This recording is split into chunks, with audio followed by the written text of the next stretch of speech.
Wrestling জগতের এক বিশাল অধ্যায়ের সমাপ্তি ঘটল। গত ১৯ এপ্রিল ২০২৬ অনুষ্ঠিত রেসলমেনিয়া 42 এর দ্বিতীয় রাতে ব্রক লেসনার তার অবসরের জোরালো ইঙ্গিত দিয়েছেন, যা ভক্তদের জন্য ছিল অত্যন্ত আবেগঘন একটি মুহূর্ত। রেসলিং রিংয়ে যার পদচারণায় প্রতিপক্ষরা ভয় কুঁকড়ে যেত, সে দ্য বিস্ট খ্যাত ব্রক লেসনার তার বর্ণাঢ্য ক্যারিয়ারের ইতি টেনেছেন।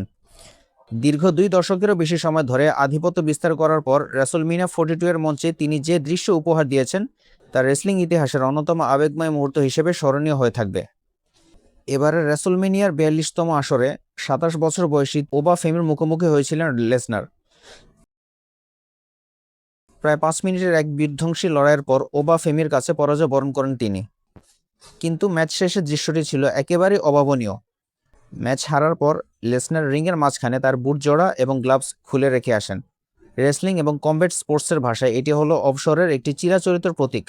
সাধারণত পাথর কঠিন হৃদয়ের মানুষ হিসেবে পরিচিত লেসনারকে সে সময় অশ্রুসিক্ত চোখে দেখা যায়, যা গ্যালারিতে উপস্থিত হাজার হাজার ভক্তদের স্তব্ধ করে দেয়।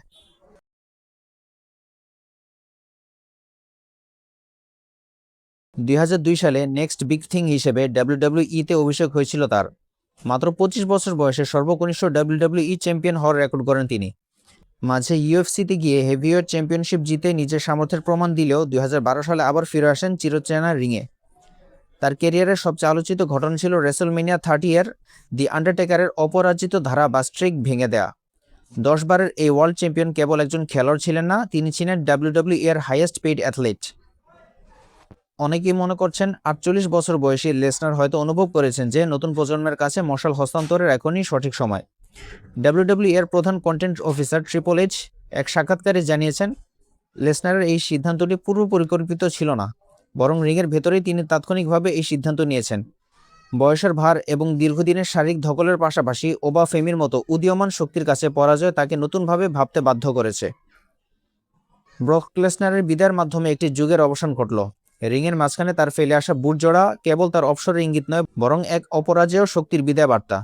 যদি তিনি নিজে থেকে এখনো কোনো আনুষ্ঠানিক বক্তব্য দেননি, তবে রেসলমেনিয়ার এই দৃশ্যই বলে দিচ্ছে দ্য বিস্ট আর ফিরবে না। ভক্তদের হৃদয়ে তিনি আজীবন একজন বিধ্বংসী যোদ্ধা হিসেবে থেকে যাবেন। একজন রেসলার হিসেবে ব্রক লেসনারকে আপনার কেমন লাগতো এবং তার রেসলিং ক্যারিয়ারের ইতিতে আপনার অনুভূতি কমেন্ট বক্সে জানাতে পারেন। এমন আরও কন্টেন্ট পেতে চাইলে চ্যানেলটি সাবস্ক্রাইব করতে পারেন, সেই সাথে আমাদের ফেসবুক পেজটি লাইক ও ফলো দিয়ে রাখতে পারেন। Thanks for watching.